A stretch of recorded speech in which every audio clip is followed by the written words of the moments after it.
gentlemen, I want to take this opportunity to welcome you into this summit today.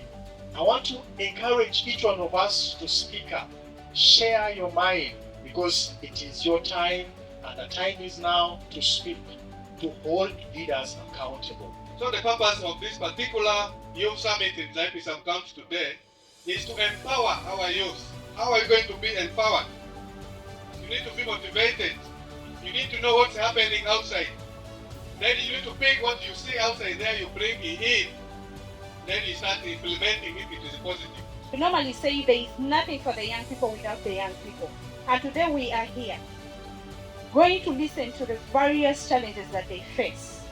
And it should be from here that we will come up with some of the resolutions that will add on to what we are presenting.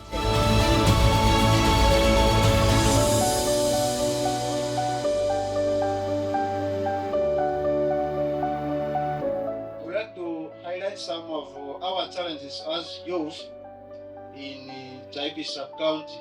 The laziness to come for meetings. Most of the youths also do ask for transport refund or meeting allowances when coming for meetings. Where shall we get this money? There is limited access to justice, law and other services, characterized by the few police stations and a large population for the police in most areas.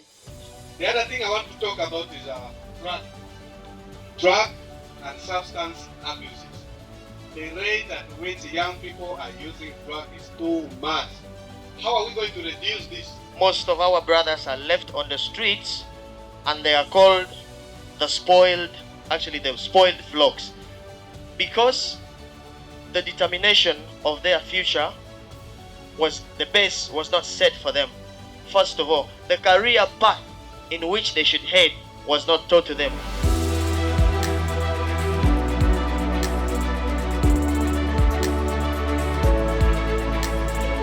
We have youth outside there who are educated, but they are jobless. So how far have you gone with the steps of making them get a job? Because most of them are abusing the drugs due to lack of jobs and stress.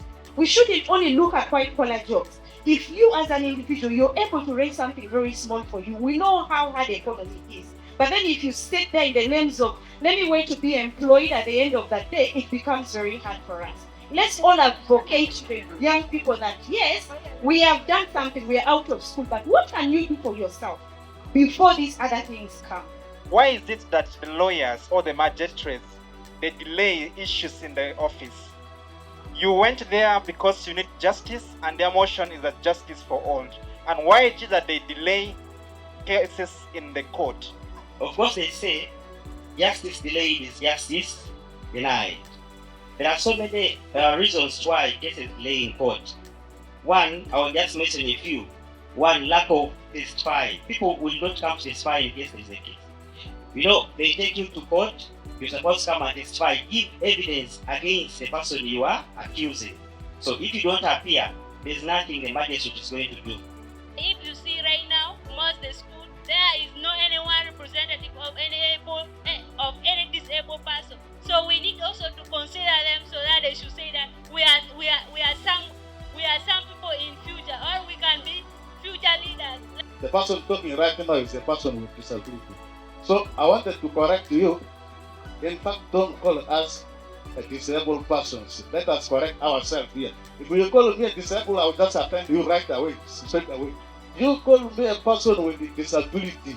In fact, others call a person with special need or people with different abilities.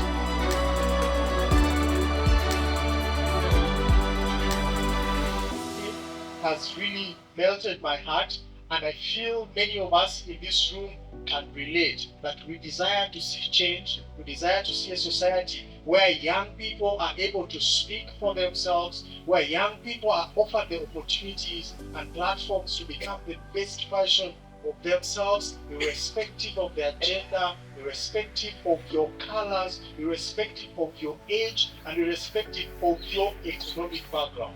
In this summit, you go with a message to change your life. Tomorrow, when things will go worse, my dear brother and sister, you will face this life alone. This life which you will spoil today, even your parents will not face it. It is you to face the 90% of the suffering. And this one goes most to the girl child. I have 3 take-homes for the students. 1, be the change that you want. 2, the greatest fence around you is the discipline of your heart. However much somebody talks to you, if you don't have the discipline of your heart, you will never do anything for yourself. And we need to work together with different duty bearers, with different youth leaders, with the different district leadership, with the different government programs to ensure that we create a society that is free.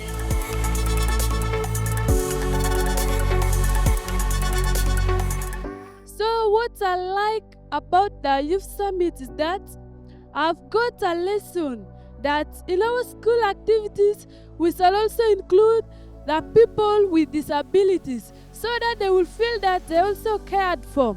We should also put this thing in the communities.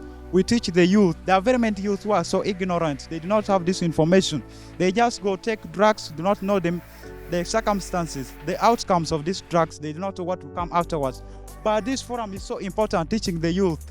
Like if they're able to get the information, they will be able to improve. And we promise that we are going to advocate, because it also costs for advocacy to go and inform those ones who have not made it through to be part of it.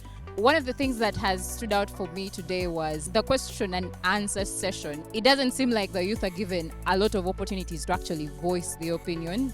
They're discussed for and not discussed with. So you could tell from some of the energies by some of the youth that were actually asking these questions that they were coming from a point of aggravation. They were aggrieved, they were angry, and some of them you could feel it in their voices. So I think the appeal is for duty bearers to always engage the youth in any decision-making processes that they are having that concern the youth. And then 2, what stood out for me is most events, youth events, we normally leave out some departments of our government. For instance, the police force. But this year, I'm so happy that Richard Han was able to carry the Adjumani police force to come and attend the youth summit, where the police was able to air out some of the solutions to the issues the youth have been raising up. And I'm so grateful to all the partners that have contributed to this cause, and all the best to all the partners, and we hope for a better youth summit next year.